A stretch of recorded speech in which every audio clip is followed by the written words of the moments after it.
ஆவியின் 9 வரங்களில் 6வது நிலையில் இருக்கிற தீர்க்க தரிசனம் என்று பார்க்கும் பொழுது, ப்ராபசி என்று பார்க்கும் பொழுது, இது நாம் 5 பிரிவுகளாக நாம் இதை பிரித்து உங்களுக்கு கற்றுக் கொடுக்க நான் ஆசைப்படுகிறேன். முதலாவது, divinely inspired and anointed utterance. Inspired, பிரமிக்கத்தக்க, உன்னதமாய், அதாவது மேன்மையாய் பிரமிக்க வைக்கிற ஒரு அபிஷேகம் மிகுந்த ஒரு வெளிப்பாடுகளை கொடுப்பதுதான் தீர்க்க தரிசனம். இந்த வரங்கள் என்று பார்க்கும் பொழுது, தீர்க்க தரிசன வரம் என்று சொல்கிற பொழுது, எந்த ஒரு மனுஷன் அதை சுய ஆதாயத்திற்காக இந்த வரங்களை பயன்படுத்துகிறானோ, அது சுய நோக்கத்திற்காக அதை வெளிப்படுத்துகிறானோ, அது பணம் சம்பாதிப்பதற்காக இந்த வரங்களை பயன்படுத்துகிறார்களோ, அவர்கள் இந்த வரங்கள் அவர்களை அழித்துவிடும். The gifts of the Holy Spirit destroy their life if they try to misuse it. ஒருவன் எடுத்ததை தவறாய் பயன்படுத்துவான். இந்த ஆவியின் வரங்கள் எல்லாம் இலவசமாய் தேவன் அளித்தது. ஆகினாலே நாம் இதை ஒரு பணம் சம்பாதிக்கிற நோக்கத்திலோ அல்லது நேம் அண்ட் ஃபேம், பெயர் புகழுக்காக அல்லது நம்மை மேன்மைப்படுத்திக் கொள்வதற்காகவோ இதை நாம் பயன்படுத்தாதபடி முற்றுமுடைய தேவனுடைய சரியான திட்டமும் நோக்கமும் தேவ வெளிப்பாடும் நமக்கு கிடைக்கும் பொழுது, இந்த ஆவியின் வரமாகிய தீர்க்க தரிசனத்தை சரியாக பயன்படுத்துவோமானால் சபைகள் இன்றைக்கு உயிரடைய, எழும்பி பிரகாசிக்க இது பிரயோஜனமாய் காணப்படும். இரண்டாவது, supernatural proclamation in a knowledge, known language. known language, நாம் புரிந்த ஒரு பாஷையில் ஒரு தீர்க்க தரிசனம் என்பது ஒரு புரியாத பாஷையிலே சொல்வது அல்ல, ஒரு அறியாத பாஷையிலே சொல்வது அல்ல தீர்க்க தரிசனம். The known language proclamation. நாம் இந்த தீர்க்க தரிசனத்தை ஏறெடுக்கிற பொழுது எப்படிப்பட்ட ஒரு பாமர ஜனங்களாய் இருந்தாலும் அவைகளின் வெளிப்பாடு இதுதான் என்பதை அறிந்து கொள்ளுகிற நிலையில் தான் இந்த தீர்க்க தரிசனம் இருக்கும். இந்த தீர்க்க தரிசனம் என்பது நடந்ததையும் நடக்கிறதையும் நடக்க போவதையும் வெளிப்படுத்துவதுதான் இந்த தீர்க்க தரிசனத்தின் ஆவி. The spirit of prophecy. மூன்றாவது, manifestation of the Spirit of God, not of intellect. 1 Corinthians 12:7 நாம் பார்க்கிறோம். இன்டலெக்ட் அப்படின்னு சொல்லும்போது புத்தி கூர்மையான ஜனங்கள், விவேகமுடைய ஜனங்கள், எளிதிலே புரிந்து கொள்ளக்கூடிய ஜனங்கள், நல்ல படித்து முன்னேற்றமுடைய ஜனங்கள், அவர்களாலே தீர்க்க தரிசனம் சொல்ல முடியாது. தீர்க்க தரிசனத்தை போல பேச முடியும், தீர்க்க தரிசனத்தை போல, தீர்க்கதரிசிகளை போல நடந்து கொள்ள முடியும், தீர்க்கதரிசிகளை போல தங்கள் பெயரை ஏற்படுத்திக் கொள்ள முடியும். இதுவும் ஒரு மாய்மாலம் என்று 1 கொரிந்தியர் 12:7 பார்க்கிறோம். Not of intellect. இன்டலெக்ட் அப்படின்னு சொல்லும்போது புத்தி கூர்மையான ஜனங்கள். இந்த தீர்க்க தரிசனத்தை தவறாய் பயன்படுத்துகிற ஆட்களை நான் நிறைய பார்த்திருக்கிறேன். தங்களுக்கு அந்த ஆவியின் வரங்கள் இல்லாதிருந்தும் தங்களுக்கு ஆவியானவர் ஏறினார் அல்லது ஆவியானவர் சொன்னார் அல்லது தேவன் எங்களோடு இடைப்பட்டார் என்று சொல்லுகிற நிலைப்பாடை நாம் அநேக ஊழியர்கள் இன்றைக்கு சகஜமாய் அல்லது பழக்கமாய் பேசுகிறதை நாம் கூர்மையாய் கவனித்துக் கொண்டிருக்கிறோம். சில நேரங்களில் அந்த வெளிப்பாடுகள் மாறுமானால், அவைகள் இல்லாமல் போகுமானால், அதை அறிவித்தவர்களும் சபையில் இல்லாதபடிக்கு தூக்கி எறியப்படுவார்கள். அதை செய்கிறவர் ஒரு சபையினுடைய போதகரோ சபையினுடைய மேய்ப்பரோ அல்ல, அல்லது சபையினுடைய மூப்பர்களோ அல்ல. அவர்களை ஆவியானவர் தூக்கி எறிந்து விடுவார். இதுதான் இதனுடைய ரகசியம். The people act the intellect, acting like intellect. If you see very close watch in their personal life, they are zero in all things. All their efforts, they are zero. All things are negative. Nothing is became positive. They fail into their entire career. அவருடைய வாழ்க்கை தொடங்கின நாள் தொடங்கி எல்லாமே நாசமும் கேடுமா இருக்கும். அவர்கள் தங்களை பிரபலப்படுத்திக் கொள்வார்கள், நாங்கள் தீர்க்கதரிசிகள் என்று. ஒரு தீர்க்கதரிசியினாலே சபை பக்தி விருத்தி உண்டாகும், ஒரு சபை பலனடையும். அதை நாம் பார்க்கிறோம். நான்காவது நிலைப்பாடை நாம் பார்க்கிறோம். Maybe possessed and operated by all who have the infilling of the Holy Spirit. 1 Corinthians 14:31 நம்ம பார்க்கிறோம். அப்போ ஆவிக்குரியல பார்க்கும் பொழுது operated by all who have the infilling of the Holy Spirit. பரிசுத்த ஆவியினாலே நிறையப்பட்ட, பரிசுத்த ஆவி நிறைந்திருக்கிறவர்கள் இந்த தீர்க்க தரிசன வரங்களை அவர்கள் எடுத்து பயன்படுத்தலாம்.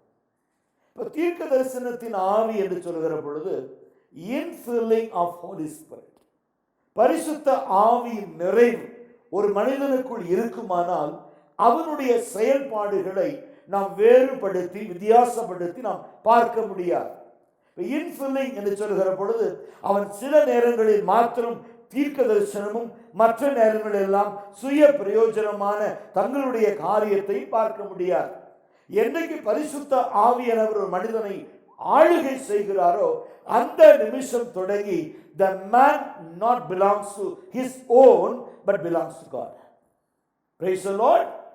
Hallelujah. இதனுடைய ஐந்தாவது பரிமாற்றத்தை சொல்லிக் கொடுக்க விரும்புகிறேன்.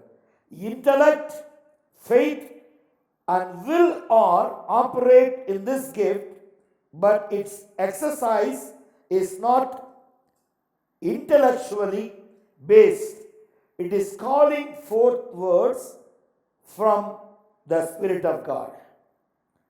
It's calling forth, F-O-R-T-H, fourth word, from the Spirit of God. தேவனுடைய ஆவியானவரால் முன் சொல்லப்பட்ட வார்த்தை அல்லது பேசப்பட்ட உணர்த்தப்பட்ட காரியம் என்று நாம் எடுத்துக்கொள்ளலாம்.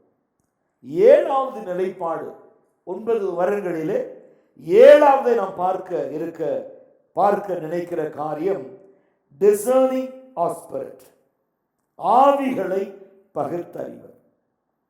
இது 2 நிலைப்பாடுகளில் வெளிப்படுகிறது. ஒன்று, super natural power to dictate the realm of the spirits and their activities. Dictate. இன்றைக்கு ஒரு மனுஷனுடைய ஆவி குழப்பத்தில் இருக்குமானால், அல்லது ஒரு மனுஷனுடைய ஆவி மாறுபாடாய் இருக்குமானால், ஒரு மனுஷனுடைய ஆவி கேடுபாடாய் இருக்குமானால், அவனுடைய உள்ளந்திரியங்களை ஆராய்ந்து பார்க்கிற ஆவியானவர் இந்த டிசர்னிங் ஆஃப் ஸ்பிரிட் உள்ள வரங்கள் உள்ள மனிதனுக்கு தேவன் அந்த உள்ளான மனுஷனை கர்த்தர் வெளிப்படுத்தி காண்பிப்பார். இந்த மனுஷனுக்குள் இருக்கிற புதைந்து கிடக்கிறதான மாறுபாடான வேறுபாடான உலகத்தில் இருக்கிறதான ஒரு தொடர்பு, ஒரு ஐக்கியம் அல்லது ஏமாற்ற நினைக்கிற எண்ணங்கள், சூழ்நிலைகள் எல்லாவற்றையும் உணர்த்துகிறவராய் தேவன் நமக்கு அதை வெளிப்படுத்துவார். Discerning of the Spirit. இது எப்படி உணர முடியும் என்று சொன்னால், இது ஒரு மனிதனை குறித்து தேவனாகிய கர்த்தர் திரும்ப திரும்ப நமக்கு அது உணர்த்தி காண்பித்துக் கொண்டே இருப்பார். ஒரு முறை ஒரு வாலிப ஒரு பையனை தேவன் தமது ஊழியத்திற்கு என்று பிரித்து எடுக்க தேவன் ஆசைப்பட்டார். அந்த மனிதனுடைய, அந்த வாலிபனுடைய வாழ்க்கையில அவனுடைய மனநிலை ஒரு நிலைப்பாட்டில் இல்லை என்பதை கர்த்தர் வெளிப்படுத்தினார். கேட்கிற வசனமும் தியானிக்கிற வசனமும் படிக்கிற வேத வசனமும் அவனுடைய ஞானத்திற்கு உட்பட்டதாய் இராமல், அவனுடைய ஞானம் மற்ற மனுஷனுடைய பாஷையும் மற்ற மனுஷனுடைய எண்ணங்களும் மற்ற மனுஷர்கள் விதைத்ததுமான ஒரு கசப்பான ஒரு இருதயம் மிகுந்ததாய் இருக்கிறதை கர்த்தர் வெளிப்படுத்தினார். நான் அவனோடு கூட நான் பேசுகிற பொழுது கர்த்தர் அதை தெளிவுபடுத்தினார். அப்படிப்பட்ட அந்த வாலிபனையும் அந்த வாலிபனோடு ஐக்கியமாக இருந்த ஒரு பெரிய கூட்டத்தையும் உடனே கர்த்தர் சபையிலிருந்து வெளியே அனுப்பினார். Now the church is clean and clear by the grace of God, work of the Holy Spirit. We thank God for that. ஏன் இதை சொல்லுகிறேன் என்றால், discerning of the spirit, ஆவிகளை பகுத்தறிகிற வரம். ஒரு மனுஷனுக்குள்ளே அவன் என்ன நினைக்கிறான் என்று எளிதிலே நாம் ஜெபிக்க வேண்டிய, ஒரு ஆழமாய் போய் முழங்கால் படிட்டு கதற வேண்டிய அவசியம் இல்லை. ஒரு மனுஷனுடைய முகத்தை பார்த்த உடனே, அது சொல்லுவாங்க, அகத்தின் அழகு முகத்தில் தெரியும் என்று பார்க்கிறோம் அல்லவா? அப்படிப்பட்ட நிலைப்பாடுகளை இது நமக்கு வெளிப்படுத்துகிறதாய் நாம் பார்க்கிறோம்.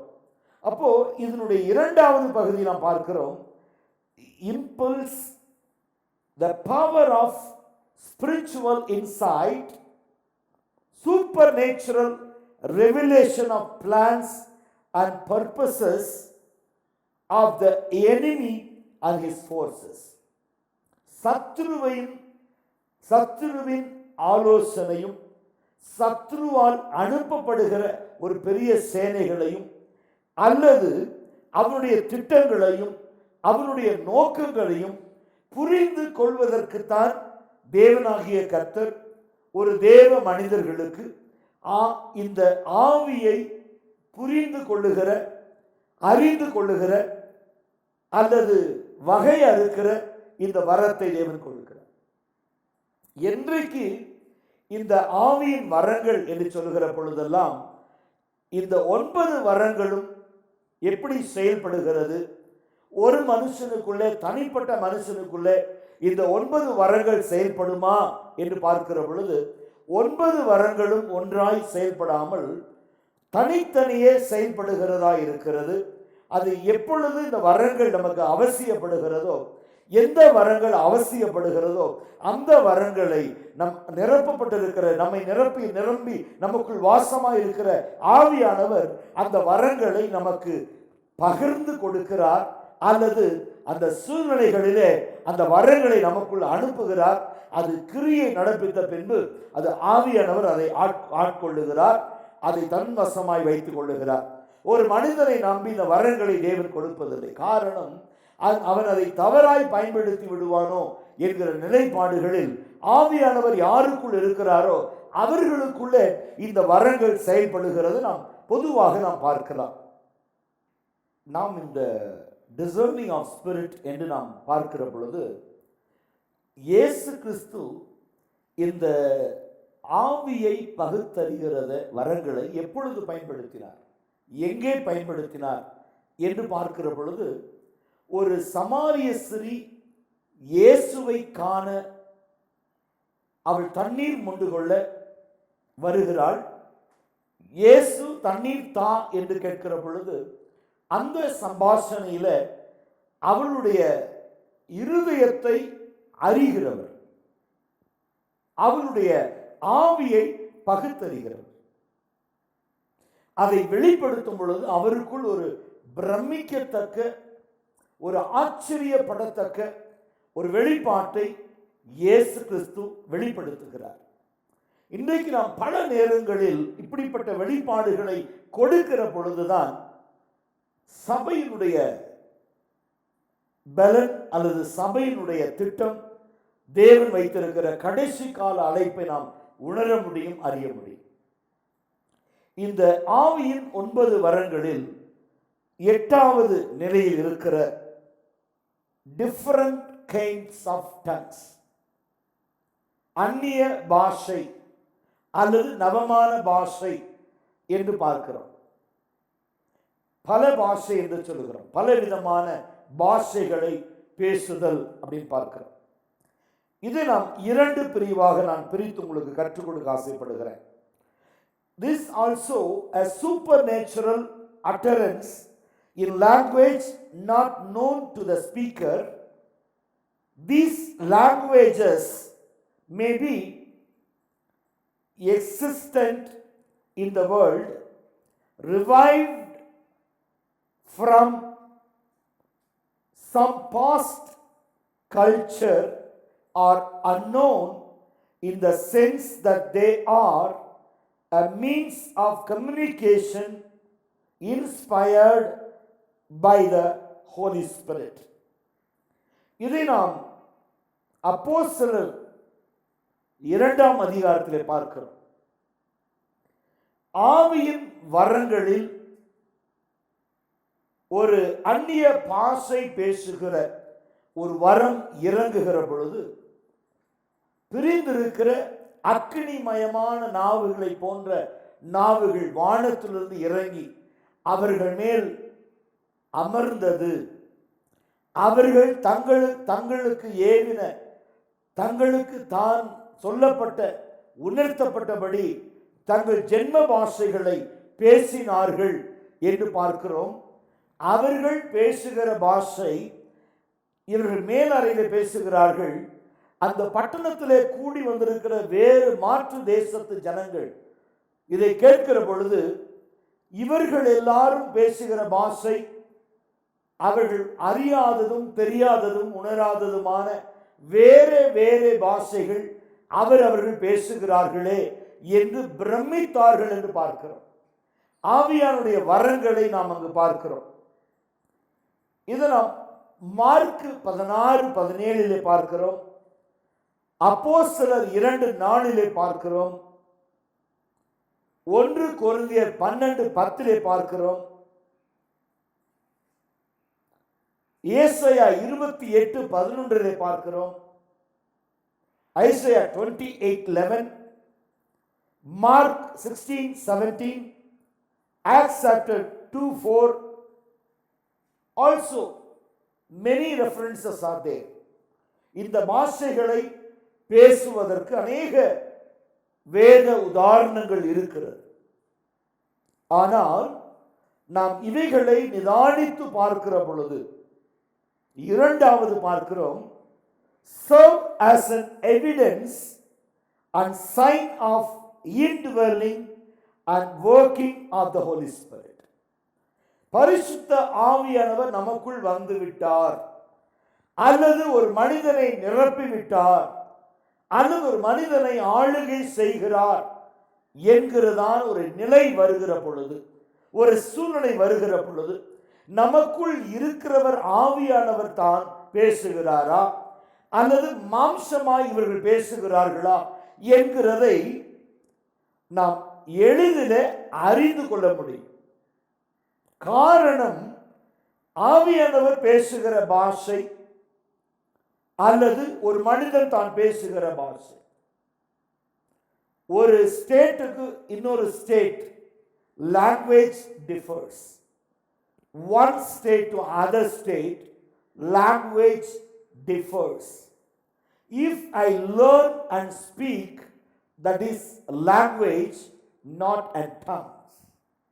நாம் அதை கற்று பேசுவோமானால் அது அந்நிய பாஷையாய் இருக்க முடியாது, அது அந்நிய மொழியாய் இருக்கும். இதை புரியாத அநேகர் தங்கள் வாய்களுக்கு வந்தபடி சுயத்தில் உணர்ந்ததை பேசுகிறதுனால அந்நிய பாஷையை குறித்து அநேகருக்கு பற்பல கேள்விகள் எழும்புகிறது. ஒருவன் அந்நிய பாஷை பேசுவானால் அறை கதவை சாத்தி அந்தரங்கத்தில் பிதா காணும்படியாய் அவன் பேசுகிற பொழுது அந்தரங்கத்தில் பார்க்கிற பிதா அவனுக்கு வெளியரங்கமாய் பதில் கொடுப்பார் என்று வேத வசனம் சொல்லுகிறது.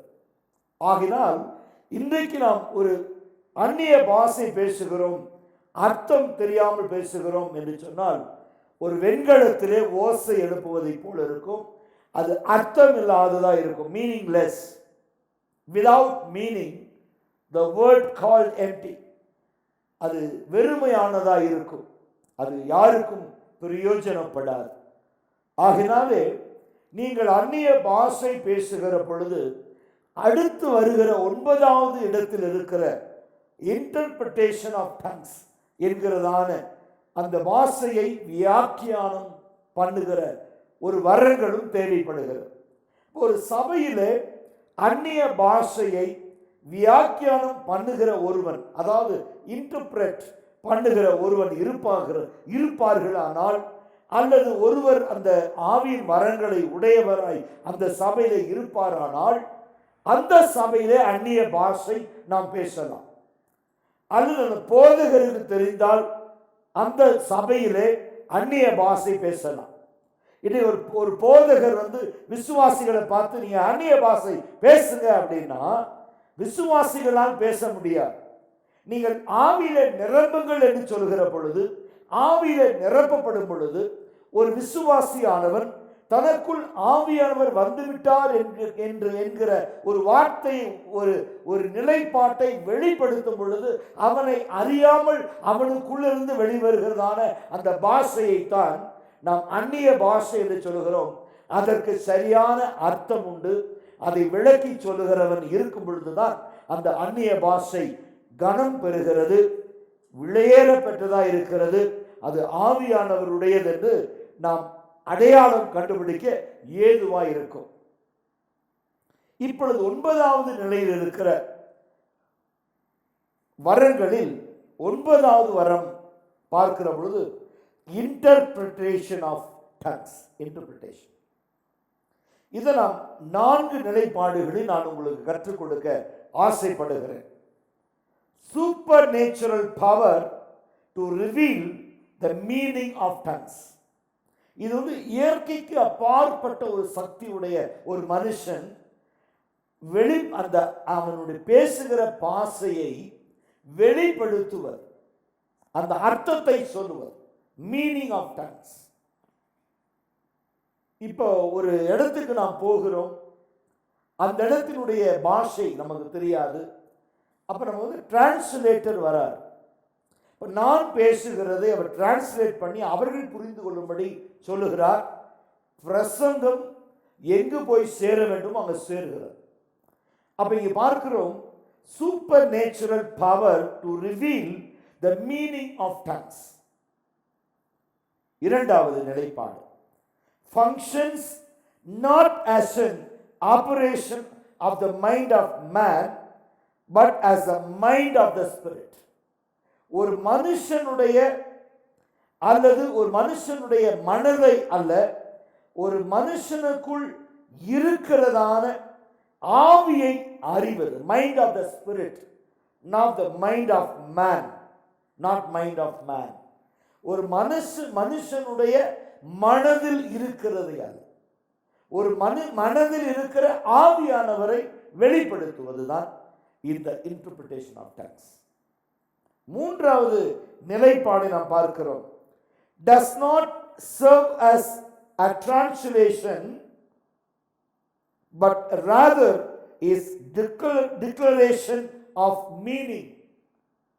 Not serve as a translation but rather is a declaration of meaning. Interpreter never understand the tongue he is interpreting. இப்போ அந்த பாஷை தெரியாமல், அந்த அர்த்தம் தெரியாமல், அல்லது never understand the tongue he is interpreting. அதாவது இவனுக்கு அந்த பாஷை தெரியாது, ஆனால் அவர்கள் பேசுகிறதை சரியாக மொழிபெயர்க்கவோ அதனுடைய அர்த்தத்தை சொல்லுவதுதான் இந்த பரிசுத்த ஆவியின் வரங்களிலே 9வது வரமாய் இடம் பிடிக்கிறது. 4வது நான் சொல்ல ஆசைப்படுகிறேன். is exercised as a miraculous and supernatural phenomenon as are the gift of speaking in tongues and the gift of prophecy. இந்த 3 பிரிவாக நாம் பார்க்கிறோம். அதாவது முதலாவது நாம் பார்க்கிறோம் இந்த ஆவியின் வரங்களை 9 நாம் பிரிக்கிற பொழுது முதல் 3 the word of wisdom, the word of knowledge, faith ஒரு காரியமை பார்க்கிறோம். the gift of healing, working of miracle and discerning the spirit, இப்படி நாம் பார்க்கிறோம். அடுத்த 3வது நாம் பார்க்கும் பொழுது prophecy, tongues and interpretation of tongues என்று நாம் பிரித்து பார்க்கிறோம். கற்றுக்கொள்ளுகிற பொழுது word of wisdom, word of knowledge, faith, gifts of healing, working of miracle, prophecy, discerning of spirit, different kinds of tongues, interpretation of tongues என்று நாம் வகையறுத்தாலும் முதல் 3 நாம் பார்க்கிற பொழுது word of wisdom, word of knowledge, faith அது ஒரு நிலைப்பாட்டில் இருக்கிறது. gift of healing, working of miracle, discerning of spirit ஒரு நிலைப்பாட்டில் இருக்கிறது. prophecy, different kinds of tongues and interpretation of tongues ஒரு நிலைப்பாட்டில் 3 பிரிவாக அது பிரித்து எழுதப்பட்டிருக்கிறது. இந்த 3ஐயும் 3 பார்க்கிற பொழுது முதல் 3 காரியங்கள் அது விசேஷித்தவைகளாய் நாம் பார்க்கிறோம், அரியதாய் பார்க்கிறோம். 2வது நிலைப்பாட்டில் இருக்கிற 3 வரங்களும் கொஞ்சம் கடினமாய் அல்லது உறுதி செய்யப்பட்ட பிறகு ஆவியானவருடைய நிச்சயத்தோடு கிடைக்கிற ஒரு அருமையான கிருபை வரம் என்று பார்க்கிறோம். 3வது நிலைப்பாட்டில் இருக்கிற 3 வரங்களும் இன்னைக்கு யார் வேண்டுமானாலும் குற்றம் இல்லாமல், குற்றம் கண்டுபிடிக்கப்பட முடியாமல், அந்த பாஷைகளை அறியாமல் தெரியாமல் ஒரு உளறுகிறதை நாம் பார்க்கிறோம். இதை குறித்த சரியான விளக்கம் அற்றவர்கள், இதை குறித்த தெளிவு அற்றவர்கள், இதை குறித்த ஞானம் அற்றவர்கள், இதனுடைய செயலை அறியாதவர்கள் தன்னுடைய இஷ்டத்தின்படி பேசுகிறபடினால இந்த 3வது நிலையில் இருக்கிற இந்த 3 வரங்களும், அதாவது prophecy, different kinds of tongues and interpretation of tongues, இந்த 3ஐயும் சபைகள் இன்றைக்கு தங்கள் வசம் வைத்திருக்கிறது. அது அநேகர் இன்றைக்கு தங்களுக்கு ஏற்றபடி தோன்றுகிறபடி பேசிக்கொண்டிருப்பதனாலே பலர் சபையை விட்டு ஓடுகிற நிலையும், அது சபையை விட்டு விடுகிற நிலையும், ஒரு குழப்பத்தை கொண்டு வருகிற நிலையும், சபை மூடப்படுகிற நிலையும், அது பிரித்து ஆளுகை செய்கிற சத்துரு நுழைவதற்கும் இது ஏதுவாய் காணப்படுகிறது. ஆகினாலே இந்த ஆவியின் 9 வரங்களும் தேவனாகிய கர்த்தர் தமது ஆவியானவர் மூலமாய் சபைக்கு தந்தருளின ஒரு பெரிய அருமையான ஒரு வரங்கள் என்று நாம் பார்க்கிறோம்.